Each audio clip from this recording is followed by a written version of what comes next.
esses anos, e eu tenho certeza que vai ser bênção na vida de vocês hoje também. Então hoje nós vamos aqui para a gente sugar um pouquinho dos pastores, sugar um pouquinho do que eles têm, porque tem muita coisa para passar para a gente aqui.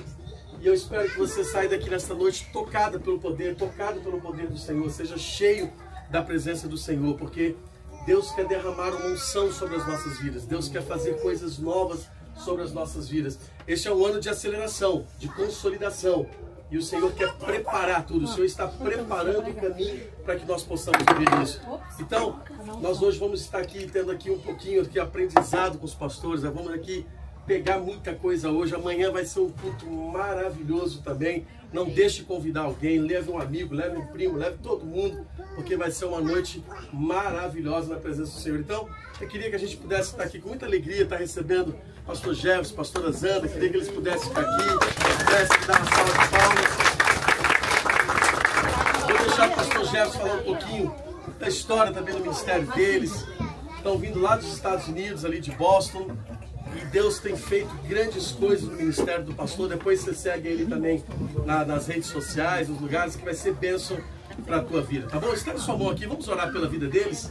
Pai, nós queremos estar orando, Senhor, pela vida dos teus servos, dos teus filhos, dos teus servos, e pedindo que o Senhor venha estar usando a vida dele nesta noite, Pai, como canal de bênção sobre as nossas vidas. Nós queremos nesta noite ouvir aquilo que o Senhor preparou para esse dia. Pai, nós não queremos sair por estas portas da mesma maneira que entramos, mas queremos sair daqui, Pai, vendo aquilo que o Senhor preparou para esse dia, Pai, porque nós sabemos que o Senhor tem isso. Por isso, usa os teus filhos nesta noite, em nome de Jesus. Amém. Amém? Pastorzão, fique à vontade, esse povo é do Senhor. Fique à vontade. Valeu. Pai, pra cá, pode vir. Bom, vou pedir a Zandra para dar um alôzinho rapidamente aí, para vocês ouvirem a voz dela, linda voz. Depois eu assumo.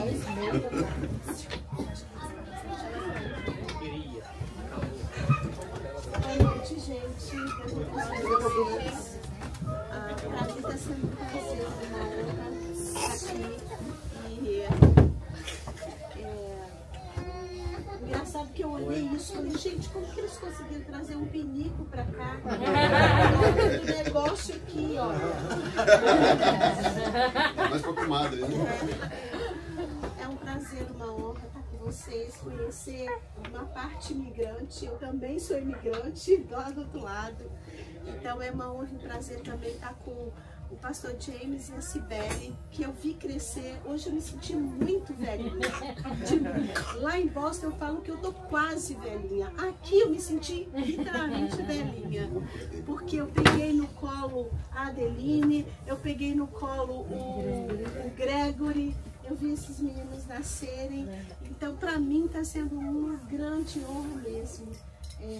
Ver o pastor James e a Cibele maduros, né? Eles eram tão jovenzinhos, começando, e de repente eu os encontro prontos, derramando Jesus na vida de outras pessoas. E eu fico assim, é um misto de emoção e de honra, sabe? Então eu louvo a Deus pela vida do pastor James e da Cibele. E o que eu posso dizer de primeira mão é que vocês têm um rosto muito limpo. Vocês têm um rosto muito puro. Eu sinto Deus na vida de vocês. Tem um corinho antigo que diz que eu vejo, eu não lembro exatamente, porque vejo em ti a glória de Deus. Não sei se vocês já ouviram esse corinho, é muito antigo. E eu consigo ver em vocês a glória e a presença do Senhor. Eu pareço bem bobinha, mas eu sou bem observadora. E todos vocês têm um semblante muito limpo. Muito limpo, muito puro. Muito limpo mesmo. Consigo ver no olho de vocês a presença do Senhor. Se vocês continuarem com esse mesmo coração e com essa mesma atitude, ninguém segura vocês. Amém. Ninguém segura vocês. Se vocês continuarem com esse coração, nunca esqueçam disso. Enquanto vocês estiverem na posição de adoradores, ninguém segura vocês. sempre com o coração de servir. O serviço move o coração de Deus. Não voluntários, mas servos, servindo ao Senhor. Continue com esse coração. Eu acredito que a gente vai se conhecer um pouquinho mais amanhã. E o que eu posso dizer é que eu estou impactada com o semblante de vocês. Impactada. Deus abençoe vocês.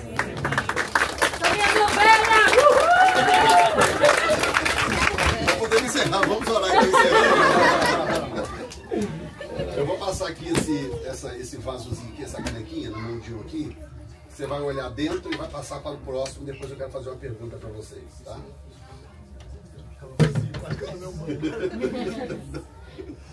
Bom, a Zanda já falou, até chegar o vasinho na sua mão, presta atenção em mim aqui. A Zanda já falou bastante coisa. Eu quero apenas dizer que nós também representamos aqui a New Time Church, uma igreja também muito parecida com vocês, uma igreja muito vibrante, uma igreja muito feliz, muito alegre, uma igreja também bem discipulada, uma igreja que foi plantada pelo Senhor numa região muito difícil dos Estados Unidos. Já vi aqui que tem gente que conhece lá a região de Boston. Foi exatamente onde nós conhecemos o pastor James e a pastora Cibele, e ali passamos um tempo juntos e trabalhando juntos, vivemos os dramas um do outro. E o Senhor nos manteve ali. Eu tentei sair de Boston várias vezes, tentamos ir para o sul dos Estados Unidos, onde o céu é mais aberto, espiritualmente falando. E Deus nunca permitiu. Deus sempre nos manteve ali, naquela região. E hoje estamos ali trabalhando, são 2 igrejas plantadas ali. O meu filho pastoreia uma. E nós estamos ali cuidando dessa segunda igreja. E portanto, eu trago para vocês também um abraço da New Time Church. E, literalmente, a gente recebe todo dia um videozinho, a palavra de alguém lá dos irmãos, do pessoal, dos obreiros, o grupo de trabalho da igreja. E nós vamos ficar fora 3 domingos, domingo passado, esse domingo agora e o domingo que vem, né? E a gente, como pastor local, lógico que a gente se preocupa, né? Mas aí vem os vídeos. Pastor, fica tranquilo, tá tudo bem, aqui estamos cuidando de tudo e tal. Deus abençoe vocês, seja bênção nas igrejas por onde vocês estão passando e etc. Então, o que nos alegra, claro, a gente sair e cumprir com uma missão que Deus nos deu, nos alegra muito. Mas muito mais nos alegra saber que o grupo que está ficando é um grupo discipulado, um grupo preparado, escute isto, para ativar outras pessoas. Então, a gente pode... Todos já viram? Vocês da frente aqui viram? Então, dá uma olhadinha aí. Todo mundo curioso, né? O que será que tem nessa latinha? Então, essa capacidade que a igreja tem de se reproduzir da forma correta, que é, na verdade, ovelhas gerando ovelhas, né? Pastor não gera ovelha, pastor cuida das ovelhas, né? Estou falando agora do animal, né? Você nunca vai ver um pastor que consegue gerar uma ovelha. Não, ele vai para o campo e ele cuida das ovelhas que as ovelhas geram, não é verdade? É isso que o pastor faz. E como Jesus usou a figura do pastor, o pastor de ovelhas lá do campo, para o pastor que cuida de vidas e de almas, e usou as almas ou as ovelhas do campo como uma simbologia das almas, das vidas, então eu acho que ele estava tentando nos passar algum tipo de indicação, né, de como que a coisa deveria funcionar e operar, não é verdade? E o que vocês acabaram de ver aqui agora, vamos supor que, claro que eu joguei um pouquinho de guaraná que tinha aqui dentro, porque a cor é mais ou menos parecida com azeite. Então vamos supor que isso que vocês viram aqui é um vasozinho, uma pequena botija com um pouquinho de azeite. Aí a minha pergunta é, do jeito que vocês estão vendo aqui, qual é a chance desse vaso encher esse vaso aqui embaixo?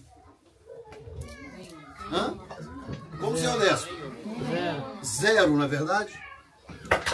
E se esse vaso aqui tivesse ouvidos, e o diabo pudesse vir aqui no pé da orelha dele e dizer, você não tem a menor chance de ativar esse outro vaso aqui, porque ele é maior do que você.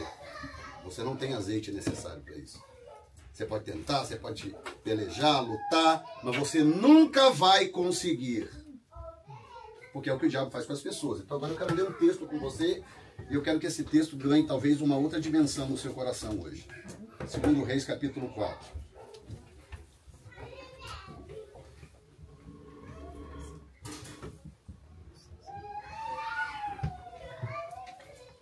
Então, por favor, abram os seus celulares. Antigamente eram as suas bíblias.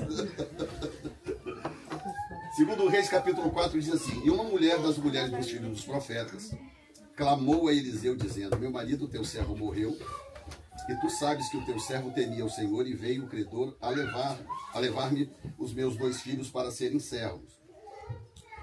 E Eliseu lhe disse: Que hei de eu te fazer? Declara-me o que tens em casa. E ela disse: Tua serva não tem nada em casa, senão uma botija de azeite. Uma botija de azeite. Então nós temos a própria mulher que tinha em casa a botijazinha dela com um pouquinho de azeite, menosprezando o azeite, menosprezando a botija. Aí então ele disse: Vai, pede para ti vasos emprestados a todos os teus vizinhos, vasos vazios e não poucos, ele diz. Então entra e fecha a porta sobre ti e sobre teus filhos. Deixa meu vasinho aqui, rapaz.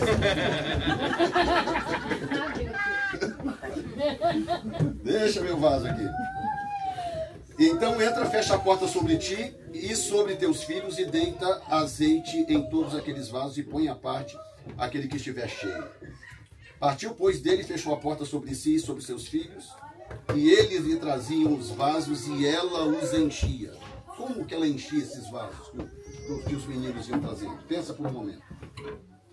E sucedeu que, cheios que foram os vasos, disse a seu filho: Traze-me ainda um vaso. Porém ele lhe disse: Não há mais nenhum, vaso nenhum. Então o azeite parou. Não diz que o azeite acabou, o azeite parou.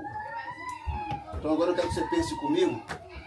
Vou voltar aqui, mais para a proteção da tela. A gente sempre olha para esse texto pensando no milagre, né? O milagre envolvendo o profeta Eliseu e a viúva. O foco do texto, na maioria das vezes, é sempre isso. Hoje eu quero mudar um pouco o foco. Eu quero focar nos vasos. Nos vasos. Eu quero que você entenda agora o milagre que acontece entre os objetos, não entre as pessoas, os objetos.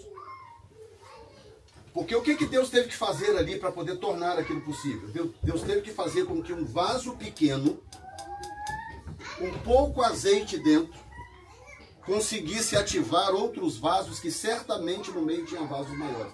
Porque ele diz: vai nos vizinhos, pega vasos, não pegue poucos, pegue vasos emprestados vazios. Como era uma seca, tinha muita fome na cidade, eu não tenho dúvida que aquela mulher saiu por aquela vizinhança toda e catou vasos de todo tipo. Tinha vaso baixinho, mediano, vaso alto, vaso de todo tipo. Fininho, grosso, largo, todo tipo de vaso.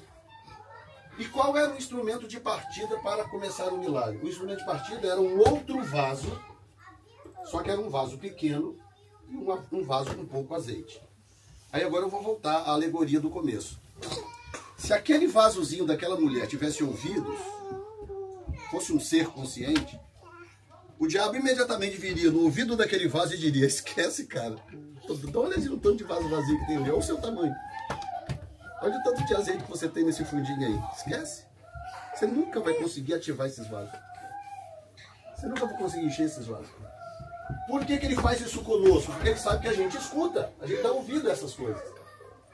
Porque o diabo, a intenção do maligno, do inimigo de Deus e o inimigo do povo de Deus, é fazer com que você não descubra quem você realmente é.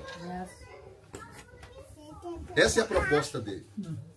Se você descobrir quem você é, o que você carrega dentro de você, e do que Deus é capaz de fazer com você, do jeito que você é hoje, Deus quer te ver melhor amanhã? Com certeza. Mas o que eu não posso é, em nome de ser melhor amanhã, desacreditar que eu posso ser usado hoje para fazer coisas extraordinárias. Eu posso ser usado hoje do jeito que eu sou com as minhas limitações. Já pensou se Eliseu chegasse para a mulher e falasse: o que você tem em casa? Ah, só um vasozinho lá de um pouquinho de azeite. Falei: você tá no sal. Esquece. Você nunca vai conseguir. O que ela tinha em casa era exatamente o que era necessário para que Deus desse uma palavra de comando. O profeta é apenas o ativador da fé. Então, a função do pastor James na sua vida é liberar palavras que ativem a sua fé.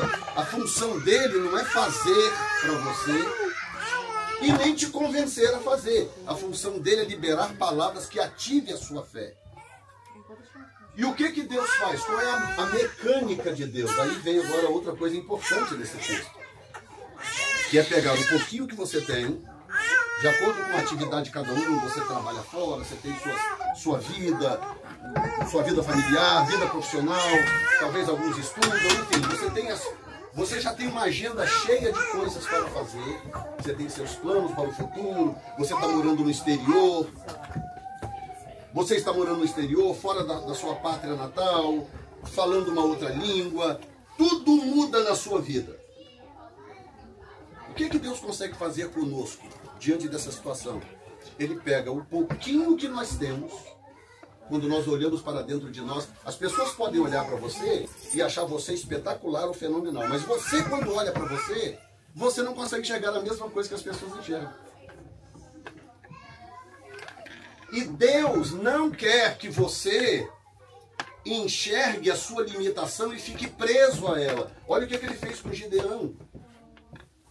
Olha que loucura. Gideão, depois de 6 anos que os midianitas vinham roubando a riqueza de Israel, depois de 6 anos. Imagina você plantar 6 anos e todos os 6 anos vinha alguém roubar a colheita. No 7º ano, como é que estava Gideão? Estava arrebentado. Agora ele está plantando, malhando o trigo no lagar, que era o lugar de pisar uva. O lagar era sempre menor do que a eira. A eira era como uma quadra de basquete, uma quadra grande era uma eira. O lagar era um lugarzinho pequeno, normalmente arredondado, onde se pisava a uva. Então ele já estava malhando o trigo no lagar, provavelmente era pouco trigo. Talvez a colheita não foi muito boa, ou ele não queria fazer barulho, ele estava malhando o trigo no lagar, e diz o texto: para o esconder dos midianitas. Deus sabia disso? Sabia. O anjo do Senhor sabia disso? Sabia. Mas olha que coisa estranha. Vem o anjo do Senhor, diz a Bíblia, se apresenta debaixo de um carvalho, e ele saúda Gideão como? Ei, varão valente, o Senhor é contigo. Mas o texto acabou de dizer que o cara estava malhando o trigo no lagar para esconder dos midianitas. Ele não tinha nenhum traço de valentia. Se Deus chegasse para Gideão e enxergasse Gideão do jeito que ele se enxergava, a saudação seria outra. E aí, seu covarde? Você quer mudar de vida ou não quer? Não, o Senhor chega e fala: ei, varão valente, o Senhor é contigo. Falo: como assim, Senhor? O que foi feito das tuas maravilhas e tal? Os nossos pais nos contaram, nós estamos aqui nessa situação e tal. E ele faz toda aquela reclamação e o anjo não responde à reclamação. O anjo continua a partir da saudação. Diz: olha, eu vim aqui porque o Senhor vai usar você para livrar Israel das mãos dos midianitas. De nada. Ou seja, escute isto: Gideão era um vaso desse tamanhozinho, com um pouquinho de azeite no fundo, que talvez estava até acabando. Ele se enxergava como tal. Quando Deus olhava para ele, Deus, ao olhar para ele, via um tonel transbordando de azeite, capaz de ativar todos os outros vasos que estavam à sua volta. E Deus sabia que Gideão ia fazer um trabalho tão espetacular que ele não precisava nem dos 32 mil soldados que ele tinha à sua disposição. Deus se deu ao luxo de falar: os covardes podem ir embora. Mandou Gideão dizer. Só que eu acho que quando Gideão cantou essa pedra, ele achou que ia embora uns 25, uns 30, 48. Não, foram 22 mil embora. 22 mil embora. Aí mais na frente Deus vai lá, faz aquele teste da água. Todo mundo aqui é Bíblia, né? Não é verdade? Vai lá, faz aquele teste da água, vai embora, mas o restante fica quanto? 300. 300. Quem acompanhou o ataque terrorista nos Estados Unidos no 11 de setembro de 2001? Vocês acompanharam aquele ataque? Vocês sabem o que os mandantes daqueles terroristas, todos eles morreram? Vocês sabem o que os mandantes disseram? Quando alguns foram capturados, mandados para Guantánamo e tal. Você sabe o que os caras disseram? Como que vocês conseguiram, com acho que 4 ou 5 terroristas, conseguiram, desarmados, porque não tinha pistola, não tinha nada, eles fizeram estiletes improvisados. Como é que vocês conseguiram fazer aquilo e tomar aqueles aviões e bater naqueles prédios? Sabe o que eles disseram? Porque nós crescemos a vida inteira ouvindo que cada um de nós pode matar 10 mil. E foi isso que nós fizemos. Cada um de nós consegue matar 10 mil. Ou seja, aqueles terroristas islâmicos, quando eles começam a crescer desde pequenininhos, na idade que as nossas crianças estão aí ainda vendo desenho animado e coisinha, eles estão com o Alcorão na mão, lendo, estudando e ouvindo de seus mestres. Cada um de vocês tem potencial para matar 10 mil. Infelizmente, é no sentido negativo, ruim. Mas vocês sabem de onde que eles tiraram isso? Eles tiraram isso da Bíblia. Eles tiraram isso da Bíblia, porque isso é do Velho Testamento. Isso é uma mensagem que Deus passou para o povo de Israel através de Josué. Cada um de vocês podem matar 10 mil. Eles tiraram da Bíblia. Eles estão roubando os nossos princípios e estão aplicando esses princípios contra nós e contra o resto da sociedade. Princípios que nós temos na nossa Bíblia, lemos e nem sempre acreditamos. De que eu, sendo um vaso desse tamanho, Deus é capaz de me tomar e me usar para ativar centenas de outros vasos à minha volta, inclusive vasos maiores do que eu. Eu quero que você se enxergue agora como aquele vasozinho que estava na casa daquela senhora. Que o maravilhoso, sabe o incrível?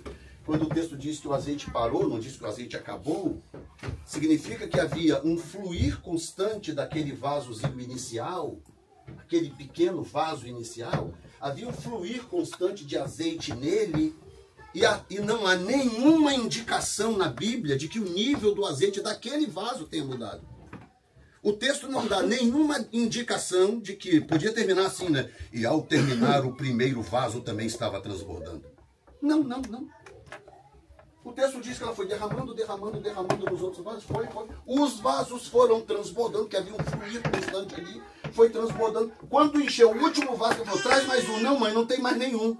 A Bíblia diz, e o azeite parou. Ou seja, aquele fluir parou. Então, a ideia é essa, é que o seu fluir, ele só acontece enquanto você estiver derramando alguma coisa em alguém. Então, se você estiver derramando alguma coisa no pessoal da sua célula, nos líderes abaixo de você, pessoas do seu trabalho, no seu dia a dia, na sua família, que a sua primeira igreja é a sua família, sim ou não? Sim. Enquanto você derramar alguma coisa em alguém, o seu azeite vai continuar fluindo. Porque o azeite não acaba, ele para de fluir, mas ele não acaba. E ele para de fluir em que circunstância? Quando você para de derramar. Então, se você parar de derramar o azeite em alguém, ele vai parar, ele não vai acabar, ele vai continuar lá no mesmo lugar, mas ele para. Porque não há razão para um azeite fluir se não for para ser derramado na vida de alguém. Então, vou dar um exemplo muito prático, muito simples. Quando você senta com alguém por alguns minutos para ouvir aquela pessoa, às vezes a pessoa está passando por uma dificuldade, uma luta, das coisas mais simples até as mais graves.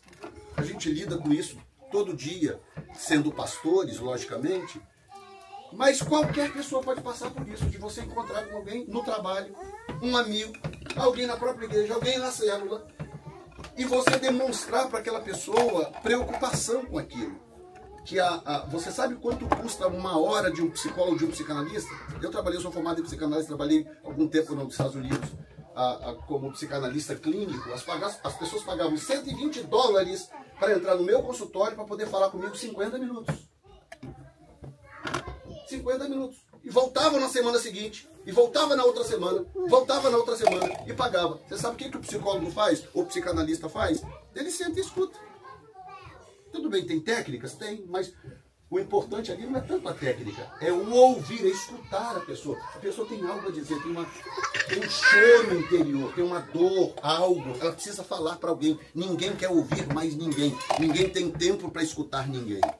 Igreja é uma interação de vidas, é uma interação de corações. Por que essa igreja está crescendo tão rapidamente? Primeiro que vocês têm um casal de pastores espetacular. Tá? Eu posso falar que eu conheço ele já há 20 e tantos anos. Casal espetacular, temente a Deus, casal amoroso. Aumentei a oferta aqui bastante. Convivemos com eles durante muitos anos. Ok, maravilha. Número 2, porque existe favor nesse ministério. Esse é o ministério que Deus levantou, está se espalhando por vários lugares. E há claramente nesse ministério um favor divino. Esse favor também está aqui entre vocês. Mas há uma terceira razão. Conversando com o pastor James, ele falando um pouco sobre a visão e tal, eu entendi algo. A terceira razão, talvez, se eu tivesse que escolher uma das três, eu diria que talvez seja mais importante. Porque o pastor Josué não está aqui em Milton Keynes, cuidando das pessoas, visitando, falando, não é ele.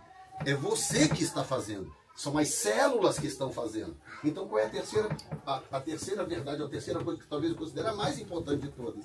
É que aqui as pessoas se preocupam com as pessoas. Aqui, gente se interessa por gente. E nós estamos vivendo numa geração tão tecnológica, tão ocupada, tão fast food. Chegamos a um ponto que um minuto e meio, nos Estados Unidos tem uma regra, né? 1 minuto e meio é o tempo máximo que uma pessoa deve esperar na fila de um fast food. É uma regra. Se passar disso, tem que ganhar um ticketzinho, um vale não sei o que lá, um desconto para o próximo lanche, não sei o que. 1 minuto é a regra. 1 minuto. E os sinais de trânsito lá também, o tempo máximo de um sinal de trânsito nos Estados Unidos é 1 minuto e meio. Então tem essa regrinha aí do 1 minuto e meio como sendo o limite máximo que as pessoas têm paciência para esperar. Já pensou nós chegarmos a uma geração em que o limite máximo que as pessoas estão dispostas a investir no outro é 1 minuto e meio? 1 minuto e meio. Então eu chego, ordeno um café para ele e o meu limite de esperar por ele é 1 minuto e meio. Se você fizer o meu café em 1 minuto e meio, você tem que me dar um vale de alguma coisa para o próximo lanche. Ok, apóstolo, mas isso é coisa da vida comercial, da vida profissional lá fora. É o mundo capitalista. Tudo bem, eu também entendo isso. O problema é que isso vira cultural e as pessoas começam a trazer isso para as suas relações também interpessoais. Elas vão trazendo essas coisas para dentro da igreja. E agora eu te faço uma pergunta, independente da área que você trabalha. Quanto tempo você acha que aquela mulher gastou com aquela botijinha de azeite para transbordar, sei lá, 25, 30 vasos de tamanhos diversos? Quanto tempo aquela mulher gastou de interação naquele processo para que ela pudesse experimentar um milagre extraordinário de ter aqueles... Vamos pegar um número aqui fictício. 30 vasos transbordando de azeite. E o texto diz que ela, então, começou a vender aquele azeite, pagou a sua dívida e viveu do resto. Ou seja, aquilo acabou voltando para ela em forma de lucro, em forma de bênção, em forma de provisão divina. Você está entendendo o que eu estou te explicando? O seu chamado pessoal, o seu ministério, porque nós estamos muito além, né, daquela ideia de que ministério é só quando junta todo mundo, faz uma cerimônia enorme, então ordena você seja lá o que for. Não. Ministério é o ide por todo mundo, fazer discípulos de todas as nações, batizamos em nome do Pai, do Filho e do Espírito Santo, ensinando a guardar todas as coisas que você tem mandado. Então é você na sua área, lá na sua fábrica, é a irmãzinha aqui na loja dela, é você lá não sei aonde, é você lá no arsenal, é você não sei... Não importa a área ou o lugar, se você entender que Deus é capaz de pegar você com o tanto de azeite que você tiver. Eu não sei o tanto de azeite que você tem, mas eu sei que você tem algum. Eu não sei o tanto de azeite que você tem, mas eu sei que você tem algum. Eu não sei o tanto de azeite que você tem, mas eu sei que você tem algum. Mas o que tem em comum em todos aqui é que eu sei que Deus é capaz de pegar você com esse tanto de azeite que você tem e ativar dezenas de outros vasos através da sua vida. E quer saber? Ele não precisa nem aumentar o seu nível de azeite. Não é que ele não quer, ele quer. Mas ele nem precisa fazer isso. Ele é capaz de pegar o que tem ali e fazer acontecer. Olha os pastores aí que chegaram em Milton Keynes aí há 2 anos, 3 anos atrás. 1 ano e 3 meses atrás. A igreja ia ser aberta até em outro lugar, não é verdade? Era em outra cidade. Abre, não abre, não sei o que, começa aquela coisa, WhatsApp, não sei o que lá, pá. Tá aqui uma igreja com 200 pessoas, ali o tempo comprado. E se eles ficassem, mas qual, afinal de contas, quanto de azeite nós temos? Será que dá conta da gente? Você está entendendo o que eu estou explicando? Está caindo no seu coração o que eu estou falando? Ou seja, aí eu vou te ensinar agora 2 regras importantes dentro desse pensamento. Regra número 1. Deus sempre te enxerga maior do que você é. Sempre. Ei, varão valente! Aí Gideão, tá falando comigo? Sim, varão valente, é com você que eu estou falando. Deus vai usar você para livrar Israel das mãos dos midianitas. Aí ele, tipo, você não errou o endereço, não?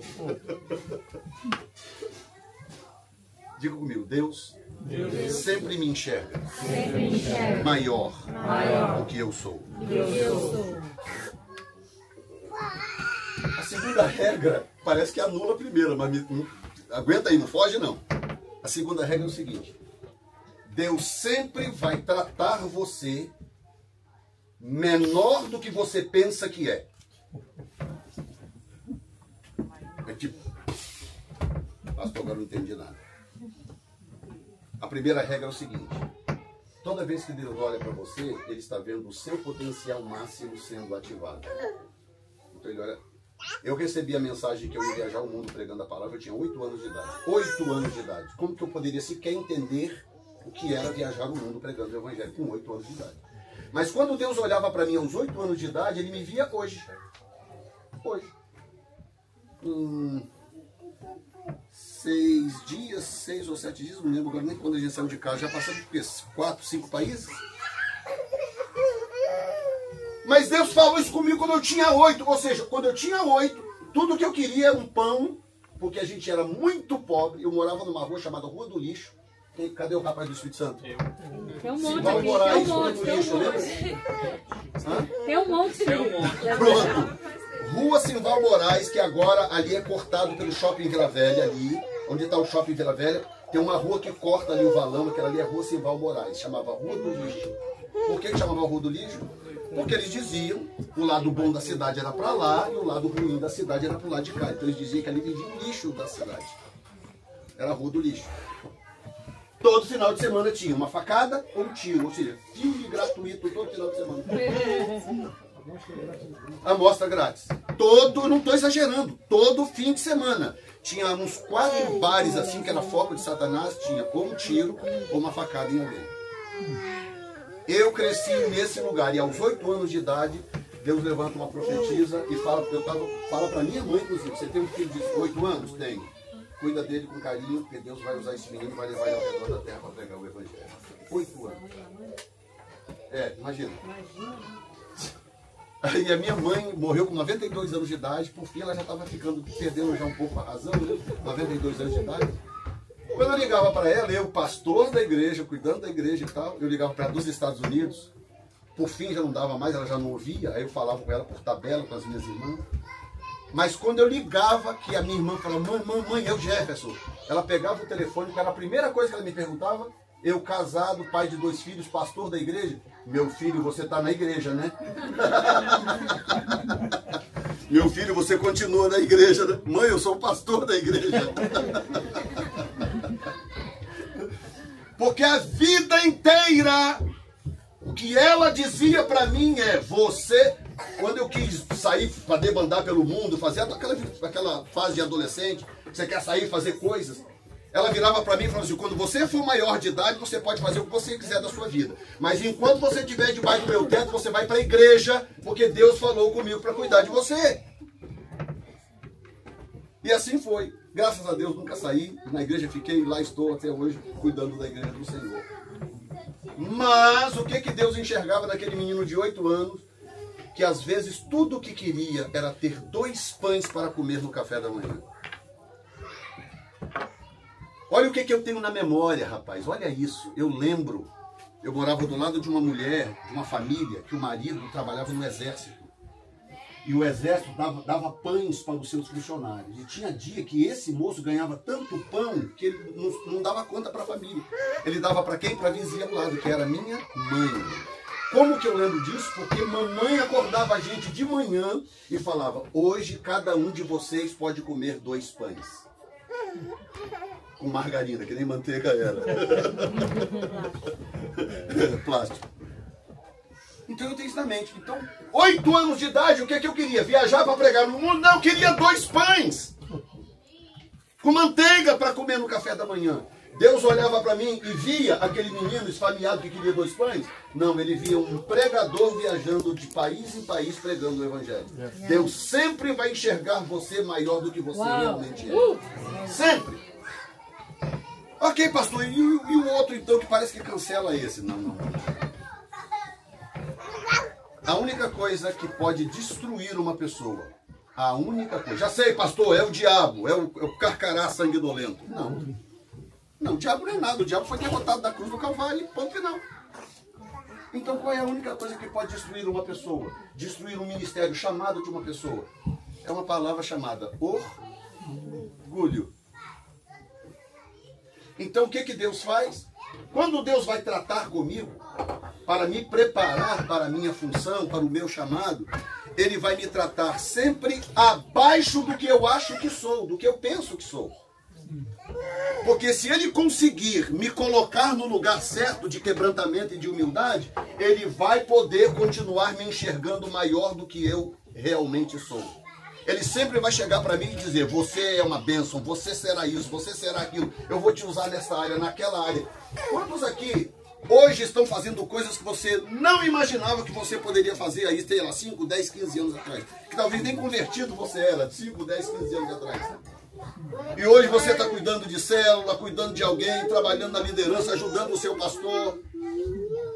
E se eu te falar que Deus já enxergava isso lá atrás, no ventre da sua mãe? Deus já olhava para você e falava: eu vou pegar esse vasozinho ali com aquele tantinho de azeite e vou ativar tantas pessoas numa célula. Eu vou fazer transbordar o azeite numa célula através da vida do fulano, da Joana, da Maria, e por aí vai, cada um de vocês. E aí eu termino agora com isso.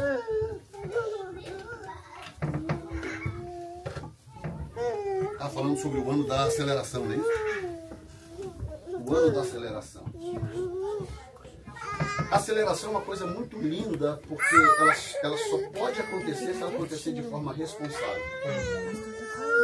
A aceleração tem que ser algo responsável. Se você botar o seu carro na pista ali agora e pisar no último ponto do acelerador, não, é o ano da aceleração, último ponto do acelerador, que o pessoal, o que vai acontecer? O pastor vai ter que te buscar na delegacia, provavelmente, na cadeia. Então você vai bater o carro, ou a polícia vai te parar com o radar e você vai ser preso. Por quê? Porque você acelerou irresponsavelmente. Como é que eu aplico isso? Muito simples. Nós estamos vivendo agora um momento em que nós estamos fazendo muita coisa ao mesmo tempo. Mas alguns anos atrás, eu tomei uma decisão em relação a ela, em relação à minha família e aos meus filhos. Eu tomei uma decisão de não fazer mais absolutamente nada que coloque em risco o nosso relacionamento, o nosso bem-estar familiar. Tomei essa decisão uns anos atrás. Por quê? Porque uns anos antes, nós estávamos tão preocupados em fazer coisas para o reino de Deus e para a igreja, que nós começamos a esquecer de nós dois como marido e mulher, e eu como cabeça da minha família. Sabe o que aconteceu? Aconteceu óbvio. Eu estava ganhando o mundo e estava perdendo a minha própria casa. Por isso que eu comecei dizendo o seguinte: você é sacerdote e sacerdotisa em primeiro lugar onde? Na sua casa. E você tem que olhar isso com muito temor e com muita responsabilidade. O que você acha que um grupo de uma célula vai olhar com mais respeito para um sacerdote ou para um líder que também tem como exemplo a sua vida doméstica servindo ao Senhor, aos pés do Senhor? ou para uma pessoa que, por mais líder que seja, ele chega e mais está com a vida toda esculhambada. E no reino de Deus, a aceleração é uma coisa um pouco tricky. Tem uma questão de uma pegadinha aí na aceleração no reino de Deus, porque Deus nunca enxerga as coisas como nós enxergamos. Às vezes, quando eu tiro um pouco o pé do acelerador, espiritualmente falando, aquilo ali pode representar aceleração. Porque significa que eu estou me embasando, me fundamentando, me solidificando, gerando raízes e solidez para poder ter base para fazer o que eu estou fazendo. Então, de 2020 para cá, nós retomamos ela não viaja sempre comigo por questões óbvias, também tem a igreja lá, e ela tem coisas para fazer lá também, então não é sempre que ela viaja comigo, mas o máximo possível, que eu gosto muito que ela esteja junto. Então nós retomamos as viagens. Eu viajei muito pouco antes de mudar para os Estados Unidos, e em 2020 nós retomamos essa viagem. Mas o que eu fiz para que hoje eu esteja aqui, já segundo domingo amanhã, e vou passar um terceiro domingo fora para então voltar para casa. O que eu fiz? Durante um período longo, eu tirei o pé do acelerador. Eu comecei a trabalhar com isso que ele está fazendo aqui com vocês. Sabe por que ele está falando de ano da aceleração? Porque ele conseguiu fazer isso aqui com vocês, essa base aqui, esse fundamento. Então a aceleração é uma coisa responsável, tem que ser preparada, tem que ser ativada antes. Então lá eu fiz isso muito, curso, discipulado, trabalhando com as pessoas, tocando nas pessoas, vendo as pessoas, relacionando com as pessoas, visitando as famílias, ensinando coisas. Para que hoje a gente possa fazer isso, a igreja lá está bem, está saudável, está caminhando, e tem mais coisas para a gente fazer mais para frente, e só é possível porque houve uma preparação antes. Então, o que eu quero te aconselhar? No ano da aceleração, você fazer uma introspecção. E você perguntar o seguinte: se o modelo que você tem em casa hoje é um modelo digno de ser exportado. Será que eu posso pegar o modelo que eu tenho, o meu modelo matrimonial com ela hoje é algo digno de ser exportado? Estou falando de mim, hoje é digno de ser exportado. Eu tenho que perguntar isso para mim, ela tem que perguntar isso para ela. O meu relacionamento em família com os meus filhos já estão crescidos, o meu filho é casado, me deu 2 netos lindos, pastor, muito bem sucedido lá, 35, né? Vai fazer agora 35, tem 34. Não, ele fez 34 passado. 89, me ajuda aí. 89, 35 esse ano. 35, casado, pai de 2 filhos. A minha filha mais nova tem 33. Então já fizemos, nossa missão já está, digamos aí, uns 85, 90% cumprida, né? Mas ainda somos referência para eles, ainda somos modelo para eles. Quem está entendendo a minha palavra? E aí eu vou deixar para vocês duas verdades, 2 pensamentos para vocês meditarem daqui para frente. O primeiro é este: os talentos são diferentes. Aqui tem pessoas que, quando Moisés separou os líderes dele lá no deserto, ele colocou líderes de 1000, líderes de 100, líderes de 1000, líderes de 500, líderes de 100, líderes de 50. Por que ele fez isso? Porque ele sabia que, por uma questão de chamada, de potencial e de preparação, aquelas pessoas estavam habilitadas para atuar em áreas diferentes. Mas o fato é, todos atuavam na sua área e executavam muito bem. Agora, olha só que coisa tremenda. Ok, ele é líder de 1000. Uau, pastor, que tremendo, líder de 1000. Poxa, como que eu iria ser líder de 1000? Eu só sou líder de 50, eu só cuido de 50 aqui. Ok, mas se ele é líder de 1000, e ele lidera 2 de 500, que lideram 5 de 100, e que lideram X de 50, significa que se eu fizer mal o meu trabalho, eu vou prejudicar a performance dele também. Vocês estão entendendo? Então, o sucesso dele depende em grande parte da performance dos líderes de 50.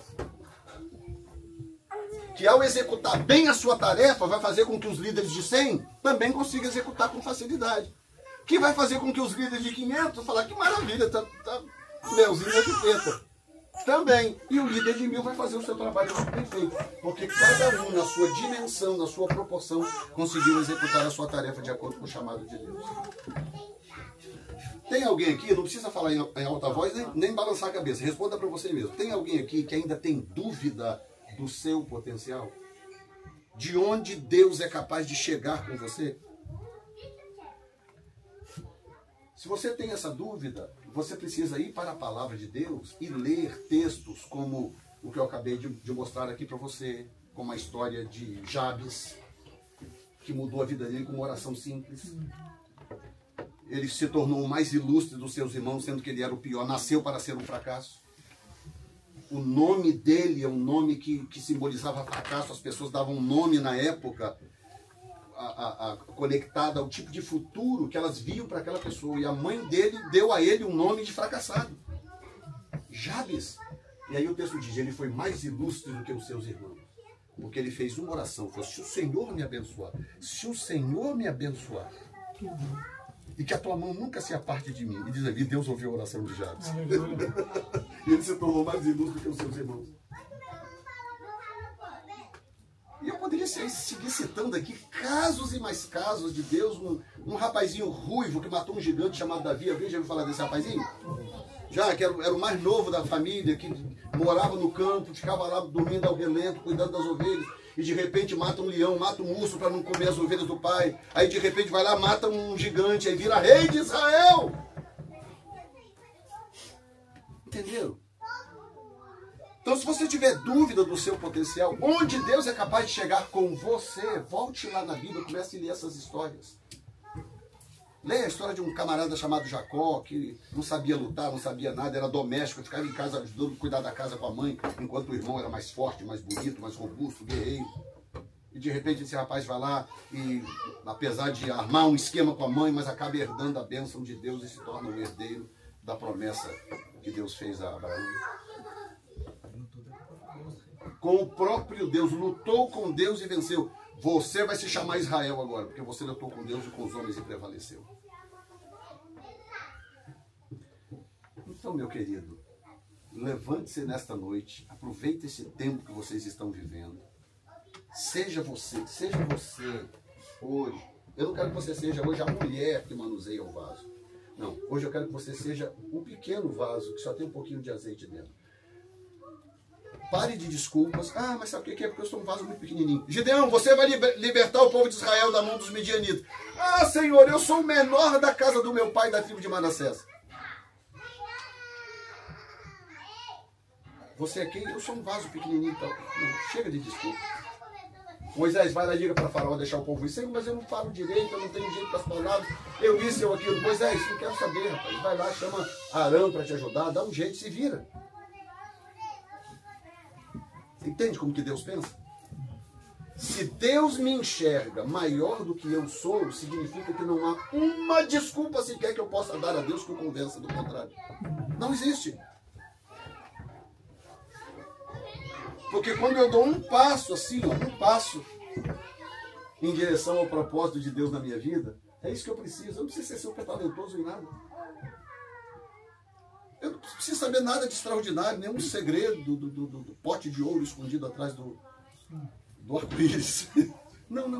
Eu só preciso dar um passo em direção ao propósito de Deus. E ele vai pegar esse passo, como se fosse aquele pouquinho de azeite, e ele vai usar aquilo para ativar e abençoar a vida de muita gente. Nós temos ministrado em conferências em vários lugares do mundo, e conferências com pouca gente, que eu não tenho dessas bobagens comigo, conferências com centenas e milhares de pessoas. Mas o que é que me chama atenção em todas elas? O que me chama em todas elas é o número de pessoas que são ativadas nesses eventos. E que depois vão dar o testemunho. O pastor teve o testemunho de cura dele, que foi até pela internet, ele foi curado num evento online nosso. E o testemunho é o mesmo, pessoas são curadas, restauradas e ativadas. E quando eu olho para mim, o que é que eu vejo? Eu vejo um vasozinho quebrado, ou pequeno, com um pouquinho de azeite. E eu me esforço, eu oro, jejuo, eu clamo, meu Deus, eu busco, leio a palavra, mas eu não sei se o meu nível de azeite está subindo, eu não sei. Eu sei que tem um pouquinho aqui dentro. Agora, o que eu não tenho dúvida é que eu não vou morrer e ir para a sepultura com esse azeite aqui dentro sem usar. Isso eu tenho convicção. Então, seja aqui ou seja acolá, vidas serão ativadas através da minha vida. Amém. E vidas serão ativadas através da sua vida, se você permitir que Deus te use do jeito que Ele é. Amém? Então, sai daqui com esses dois pensamentos. Número 1, eu não vou permitir que nada me impeça de ser o potencial máximo que Deus enxerga em mim. Diga comigo, nunca permitirei que alguém me desvie do propósito de ser o potencial máximo que Deus enxerga em mim. Segundo pensamento que eu quero que você saia daqui, diga, jamais me considerarei maior do que eu realmente sou, para que Deus continue me enxergando maior do que sou. E assim você vai arrebentar, vai destruir, igual o Flamengo faz.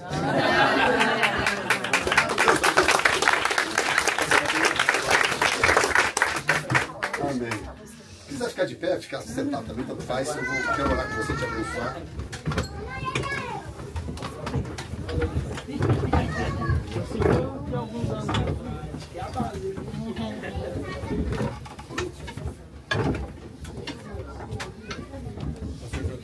Tá enxergando o Flamengo como Deus, né?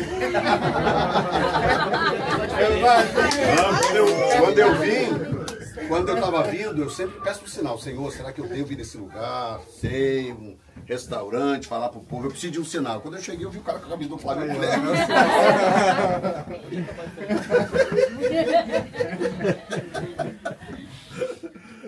Pai, nós te louvamos nesta noite.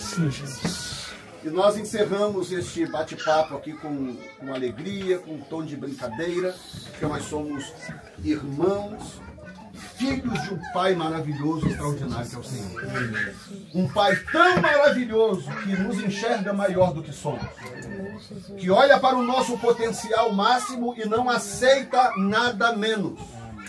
Capaz de transformar pessoas aqui, pessoas simples, comuns, que vieram de origens tão diversas. Capaz de olhar para essas pessoas e dizer, eu te chamei e eu te marquei para um propósito e eu não aceito que você seja menos do que eu determinei na sua vida. Porque eu sou teu pai, eu conheço o teu potencial e eu te criei com esse potencial para fazer coisas grandes no meu reino. E eu quero que você saia daqui nesta noite com essa convicção no seu coração de se tornar um ganhador de almas, de se tornar um pesadelo para o reino das trevas, porque você vai andar por aí, é uma pessoa consciente do que tem e do que é diante de Deus, para fazer algo extraordinário para Ele, que sempre vai afetar o reino das trevas, porque é isso que somos soldados, generais do reino de Deus. Muito obrigado, Senhor, muito, muito obrigado. O Senhor tem despertado em nós valores que nós nem conhecíamos, nós nem sabíamos que tínhamos, Senhor. O Senhor nos tirou das trevas para o reino do Filho do teu amor, e desta forma o Senhor tem gradativamente trabalhado conosco, nos amadurecendo, nos fazendo crescer, para que o futuro nos traga coisas gloriosas, porque quantas vidas ainda nesta região e neste lugar que poderão conhecer o teu amor, porque eu sou capaz de exalar este amor. Muito obrigado, Senhor, muito obrigado. Eu te louvo no nome de Jesus Cristo. Amém.